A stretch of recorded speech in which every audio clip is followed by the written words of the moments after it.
राम राम जी भाई सारिया ने। तो कैसे आप सबका स्वागत है हमारे मिशन 100 के टारगेट को लेकर। तो आप सब बने रहे इसी तरह के साथ में, वीडियो को अंत तक देखें। आज हम बात करने वाले हैं 75 डेज स्मार्ट वर्क के 20 डेज की। ठीक है, आज है अपना 20वां दिन। आज बात करेंगे प्रश्न संख्या, मॉडल पेपर का जो प्रश्न संख्या 30 है उसका सवाल नंबर 14 और उससे संबंधित देखेंगे सवाल। अब जो सवाल नंबर 14 है वो आपकी छठी प्रश्नावली से संबंधित है, तो उनसे संबंधित सवाल देखेंगे। क्या क्या एग्जाम में आ सकते हैं, क्या क्या नहीं आ सकते हैं, वो सब उनके ऊपर चर्चा करेंगे। बने रहे वीडियो के साथ। शुरुआत करते हैं मॉडल पेपर के प्रश्न के साथ, फिर आगे बढ़ेंगे। कुछ अपने सवाल लेंगे जो परीक्षा में सीधे सीधे छपने वाले हैं। चलो, मॉडल पेपर का प्रश्न है कि चित्र में, चित्र दे रखा है एग्जाम के अंदर, मतलब मॉडल पेपर के अंदर। इसमें दे रखा है डी समांतर बीसी। डी जो है वो बीसी के क्या है, समांतर। और ए तथा इसी ए बटा इसी जो है वो है कितना, 3/2। और एडी बराबर है आपका 2.7 सेंटीमीटर। तो डीबी की लंबाई याद करनी है आपको। क्या याद करनी, डीबी की लंबाई। चलो, त्रिभुज एबीसी में, हल्का त्रिभुज एबीसी में देखो क्या दे रखा है, डी जो है वो बीसी के समांतर है।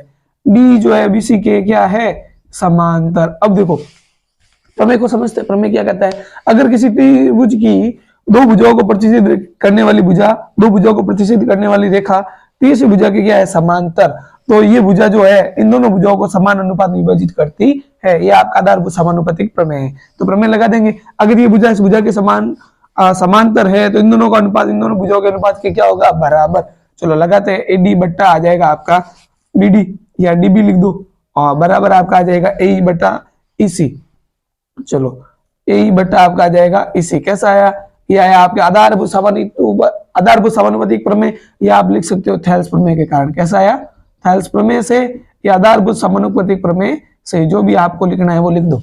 चलो, अब एडी की लंबाई कितनी दे रखी है, 2.7। एडी की लंबाई दे रखी है 2.7। डीबी आपको करना है ज्ञात। चलो, डीबी का डीबी लिख देते हैं। और ए दे रखा है आपको कितना है, 3 बटा इसी कितना दे रखा है, 3/2। चलो, ये लगा दिया 3/2। अब करते हैं वज्र गुणा। क्या करते हैं, वज्र गुणा। आपको पता है कि 3 को डीबी से गुणा करोगे तो आएगा 3 इंटू डीबी, और 2 को, आप पॉइंट को भूल जाओ एक बार, ये 27 मान लो, 27 को 2 से गुणा करेंगे 54 आएंगे। अब पॉइंट आपको पता है, एक संख्या पहले पॉइंट है तो एक संख्या पहले पॉइंट लगा लो।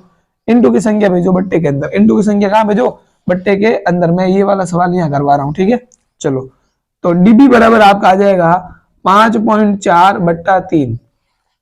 अब इसमें देना है भाग, 3 का देना, क्या देना है, भाग। चलो, 3 का भाग देते हैं, पॉइंट हटेगा, बट्टे में क्या आएगा, 0। 30 का भाग देना है 54 के अंदर। 30 का भाग इसके अंदर देना है 54 के अंदर। ये काम आपको रफ में करना है, ध्यान रखें। तो 30 से कम 30, पीछे बचे आपके 24, भाग नहीं जा रहा, यहाँ लगेगा पॉइंट, आया 0। अब 30 का भाग इसमें कितनी बार जाएगा, 3 छंग 18, 3 7 21, 3 8 24। तो 3 8 24 यानी 240 बार, पीछे बचेगा 0 यानी 1.8। आपके पास डीबी जो आई है वो आएगी आपके पास में 1.8 सेंटीमीटर। क्या आएगी, 1.8 सेंटीमीटर, क्योंकि यहाँ पर भी सेंटीमीटर में, ये भी क्या आएगी, सेंटीमीटर में। चलो, अब लेते हैं कुछ अपने सवाल। ध्यान से बने रहे वीडियो के साथ में, बहुत अच्छा सवाल आने वाला है। चलो, बढ़ते हैं अगले सवाल की ओर। सवाल है आपके पास पे, कोई दो समरूप आकृतियों के उदाहरण दीजिए। अब देखो, कोई भी दो समरूप आकृतियों के उदाहरण देने हैं आपको। चलो, हल। अब देखो, समरूप आकृतियां जिनकी आकृति कैसी हो, रूप एक जैसा, समरूप यानी जिनका रूप एक जैसा हो। तो आप कोई भी व्रत बनाओगे, जैसे ये व्रत बनाया आपने, तो सब रूप इनका क्या एक जैसा है कि नहीं है। तो आपका पहला उदाहरण हो गया, वो हो गया सभी व्रत। क्या हो गया, सभी व्रत। सभी व्रत कैसे होते हैं, समरूप होते हैं। इसी प्रकार दूसरा उदाहरण लिखना है तो आपके हो जाएंगे सभी वर्ग। क्या हो जाएंगे, सभी वर्ग। चलो, ये भी कैसे होते हैं, सभी वर्ग समरूप होते हैं। सभी व्रत भी कैसे होते हैं, छोटा बनाओ बड़ा बनाओ, समरूप होंगे। अगर आपको तीसरा पूछे तो आप लिख देना सभी समबाहु त्रिभुज। कैसे त्रिभुज, समबाहु, जिसकी प्रत्येक भुजा क्या होती है, बराबर। तो ये 3 आकृतियां जो क्या है आपके समरूप आकृतियां हैं। तो परीक्षा में से सवाल आए तो गलत करके नहीं आओगे, ध्यान रखना। ये सवाल अभिषद में भी आ सकता है, 1 नंबर के अंदर भी आ सकता है, तो इस बात का ध्यान रखें। बढ़ते हैं अगले सवाल की ओर। चलो देखो, बोर्ड में सीधा सीधा छपने वाला सवाल है, यदि त्रिभुज एबीसी समरूप है त्रिभुज पीक्यूआर। अगर त्रिभुज एबीसी पीक्यूआर के समरूप है तथा कोण ए बराबर 54, क्यू बराबर 45, तो कोण सी का मान याद करो। अब देखो, हल करते हैं इस प्रश्न को। क्या करते हैं इस प्रश्न को हल। अब इसने कहा एक त्रिभुज एबीसी पीक्यूआर के समरूप है। चलो, त्रिभुज एबीसी बना देते हैं एक छोटा सा। इसी प्रकार पीक्यूआर भी क्या कर देते हैं, हम बना देते हैं। चलो, ये आपका ए बी सी है और ये आपका पी क्यू क्या है, आर है। अब इसने कहा है कि एबीसी जो है, A B C P Q R के समरूप है। तो अगर दोनों त्रिभुज समरूप है, त्रिभुज एबीसी जो है वो आपका समरूप है त्रिभुज पी क्यू आर के, तो समरूप त्रिभुजों के संगत कोण क्या होते हैं? बराबर। यानी ए जो होगा वो पी के बराबर होगा, ए बराबर क्या होगा? पी होगा। ए बराबर आपका होगा पी, और कितना दे रखा है? 54 डिग्री। तो ये दोनों कितने होंगे? 54 डिग्री होगी, ठीक है। और क्यू के बराबर होगा आपका बी, बी किसके बराबर होगा? क्यू के बराबर। तो बी बराबर होगा आपका क्यू, और दोनों कितने डिग्री दे रखे हैं? 45 डिग्री। चलो लगा लो 45 डिग्री। इसी प्रकार ये कोण इस कोण के क्या होगा? बराबर। कोण सी जो होगा कोण आर के क्या है? बराबर। और ये आपको क्या करना है? ज्ञात। अब देखो ये कितना है? ये देखो 54 डिग्री, ये भी कितना है? 54 डिग्री। बी और क्यू ये कितना है? 45 डिग्री। ये भी कितना है? 45 डिग्री। आपको ज्ञात क्या करना है? सी कोण। तो त्रिभुज एबीसी लेंगे। क्या लेंगे? त्रिभुज एबीसी। चलो त्रिभुज एबीसी में, त्रिभुज एबीसी में आपको पता है त्रिभुज के तीनों कोणों का योग होता है 180। त्रिभुज के तीनों कोणों का योग कितना होता है? A B 180। चलो कोण ए प्लस कोण बी प्लस कोण सी बराबर आपका हो जाएगा 180। चलो ए कितना है सर? ए 54 है। बी कितना है सर? 45 है। सी का मान सर ज्ञात करना है, इक्वल टू कितना है? 180 डिग्री।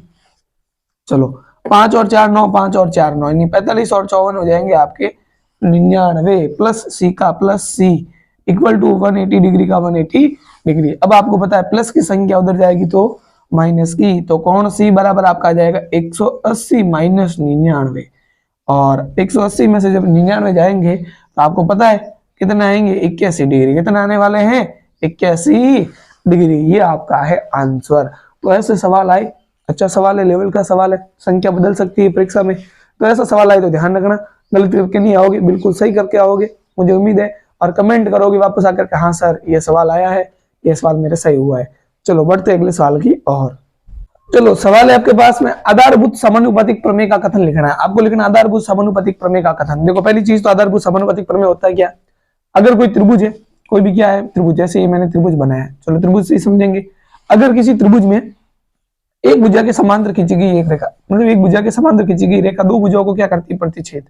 जैसे इस भुजा के समांतर मैंने ये रेखा खींची है, ये बाकी वाली दो भुजाओं को क्या कर रही? प्रतिच्छेद। तो ये दोनों भुजाएं अपने एक के अनुपात में क्या होगी? विभाजित। ये आपका आधारभूत समानुपातिक प्रमेय। अब इसको लिखना है कथन के रूप में, तो लिखते हैं कि किसी त्रिभुज में, किसी त्रिभुज की एक भुजा के समांतर, एक भुजा के समांतर, एक भुजा के समांतर, एक भुजा के समांतर खींची गई रेखा, एक भुजा के समांतर खींची गई रेखा, खींची गई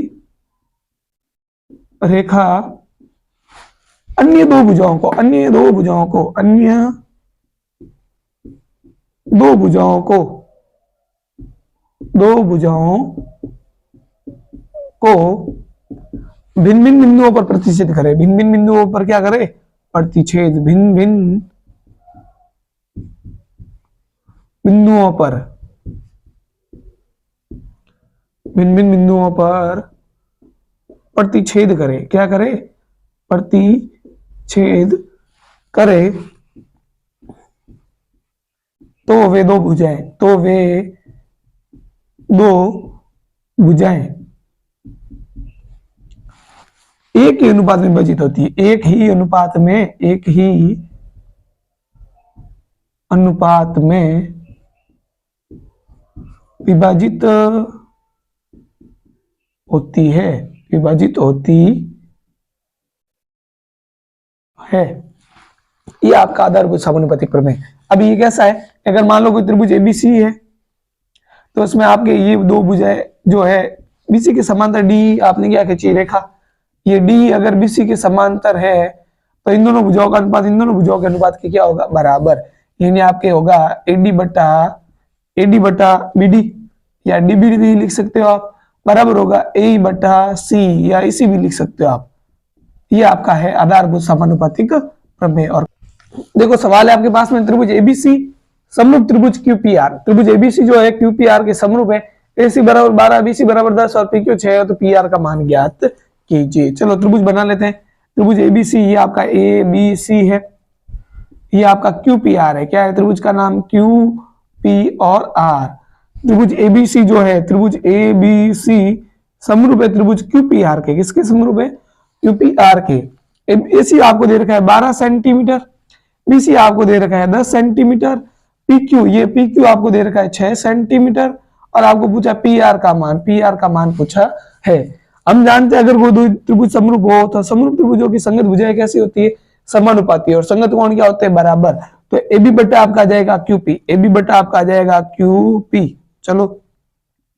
और बीसी बटा आपका आ जाएगा पी क्यू, बीसी बटा आ जाएगा आपका पी आर, सॉरी क्या आ जाएगा? P R. चलो मान लगाते हैं। ए बी कितना है? ए बी 12 है। क्यूपी कितना है? क्यूपी या पी क्यू? पी क्यू कितना है आपका? क्यूपी या पी क्यू कितना है? 6, ये लो 6। और बीसी, बीसी आपका है 10। पी आर आपको करना है ज्ञात, चलो पी आर ज्ञात कर देते हैं। इसका भाग इसमें कितनी बार जाएगा? 2 बार। 6 में 6 का भाग 1 बार और 12 में गया 2 बार। करते हैं वज्र गुणा। पी आर को 2 से गुणा किया तो 2 इंटू पी आर बराबर 10 को 1 से गुणा करोगे तो आएगा आपका 10, और इंटू की संख्या आपको पता है बट्टे में जाएगी तो 10 में 2 का भाग देंगे तो पी आर बराबर आपका आ जाएगा 5 सेंटीमीटर। क्या आएगा? 5 सेंटीमीटर। ये आपका आंसर है। वीडियो अच्छा लगा हो, सवाल अच्छे लगे हो, चैनल को लाइक, वीडियो को लाइक कर देना, चैनल को सब्सक्राइब कर देना, अपने दोस्तों के साथ शेयर जरूर करना।